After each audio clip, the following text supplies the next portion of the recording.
The Eskimos of Canada have been made since earliest times for magical reasons or simply for amusement. Today, the Eskimos still create objects of such beauty that they are often held in the hand for pure enjoyment of shape and texture. Like their art, the legends of the Eskimos are simple interpretations of the spirit world and the elements of nature which surround them.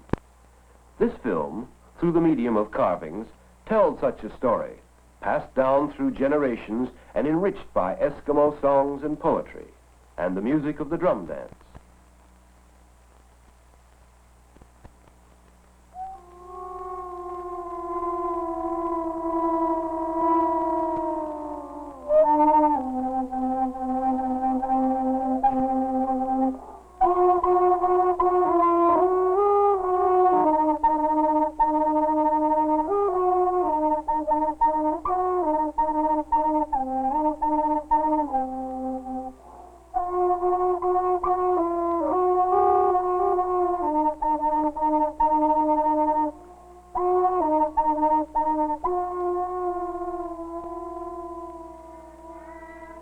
The darkness goes on for months in the Arctic winter. The wind never stops, and the snow keeps on drifting.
Once, long ago, as sometimes happens in early spring, there was a hungry time for the people.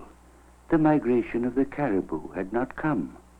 We ourselves have waited long for the caribou some years, but never as long as that. All the people were hungry, and so a man and his son left home and went in search of food. Fear was about them, and remaining was intolerable. At last they saw a raven sitting on the barrier ice. In those days, of course, all ravens were able to speak like men. "Aye, Raven, have you seen any animals we could eat?"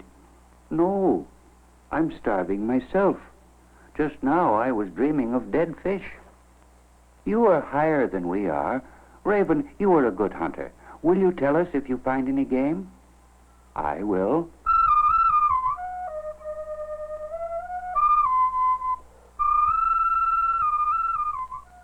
After he had flown for a long time, thinking how hungry he was, the raven saw some walrus lying on the floe ice.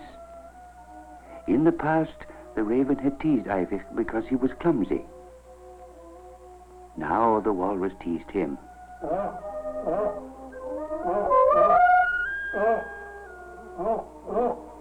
The raven flew on and spied Teriak the weasel. But he is the quickest of all animals, and when the raven swooped, Teriak only laughed. At last, down on the tundra, the raven saw something he could eat. It was the eggs of Opik, the owl. Perhaps Opik would be generous. The raven could only think of how good those eggs would taste. "I am so happy to see you, Opik. Are you not happier to see my eggs? Could you spare me one egg? Try and take one. Just one egg. The raven was hungrier than ever. He saw Nanook the bear watching for seal by a crack in the sea ice, for he too was hungry. Hey, Nanook! Have you no sense? The seal will hear you.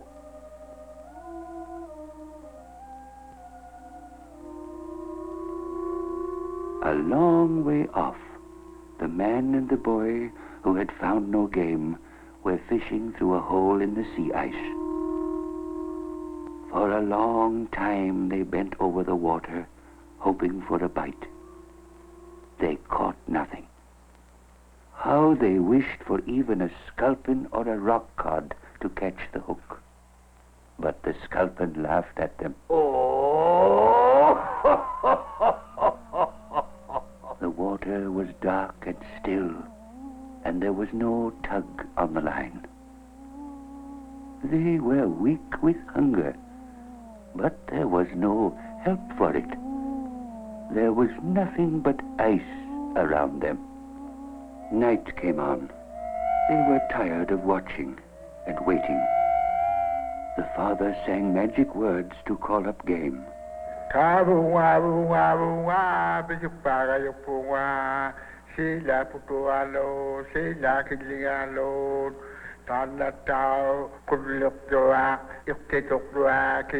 Seal, you are in my thoughts. Come up from the sea. Caribou, come in your herds in the dear early morning. Beasts of the plain, come and offer yourselves. Beasts of the sea, come and offer yourselves.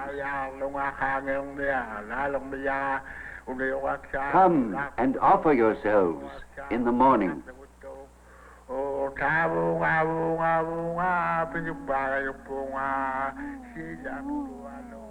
But there was no answer to his songs. Meanwhile, far away through the night, the raven flew on. Though he had seen much game for men, he had seen none for himself. He saw more walrus, but this time he did not speak. He saw Pamukto, the otter, who was hunting too, and Opik gliding silently, hunting in the darkness of the moon.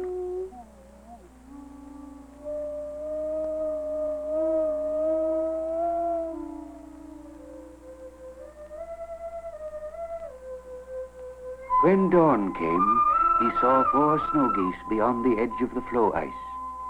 He knew that spring was coming back. Then he saw a wolf hunting. It followed fresh caribou tracks.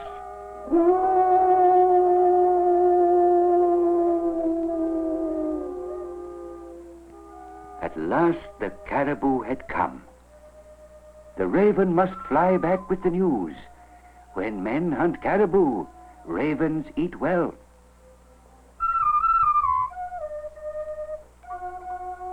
Now, at this time, the hunters, who had found no game, were returning to camp.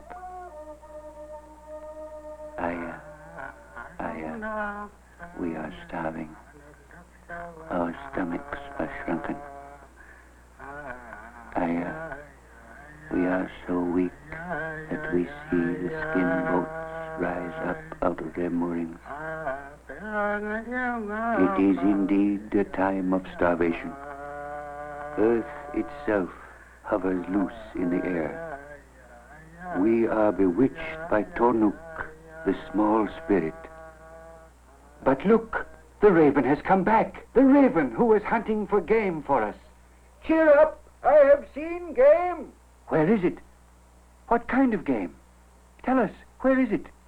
Where is the game and what kind is it? The raven told them of caribou, walrus, bear, and seal. Just then, something caught his eye. It was Nauya, the seagull, with a fish in her mouth. She was not hungry. Perhaps Nauya has some eggs nearby. Now everyone knows that the seagull is kind and generous. Perhaps she will give him an egg. Dear seagull, I have not eaten for days. Please let me have one of your eggs. Won't you give me just one of your eggs? No, said the seagull. And she repeated, no, you wouldn't let me die, would you, dear seagull? Well, to save your life, you may have one egg. At the thought of the eggs, the raven became greedy. He saw 2 skin buckets left lying on the shore by a careless girl, and he flew down to pick them up. The hunter and his son came up to him. Raven, where is the game you saw? And he answered, far from here. What did you see that we might catch? The caribou are coming. Tell us where we will go to hunt them. First I will get my own food, then I will tell you. And the raven took 1 egg. The seagull was happy to save the raven's life. He took a 2nd egg. Raven, spare my children. But Raven was greedy. All the birds protested.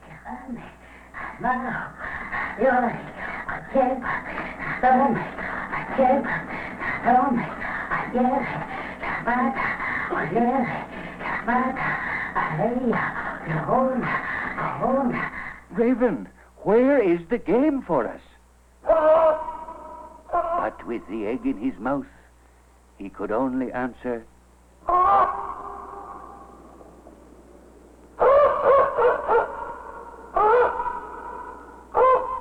even without the egg in his beak, Raven could not speak. Because of his greediness, the raven could no longer speak with men.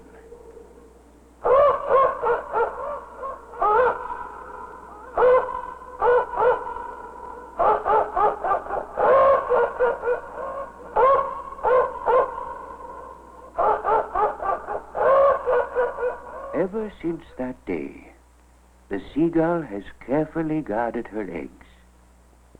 And ever since that day, all ravens have been cast out by the birds and can no longer speak like men.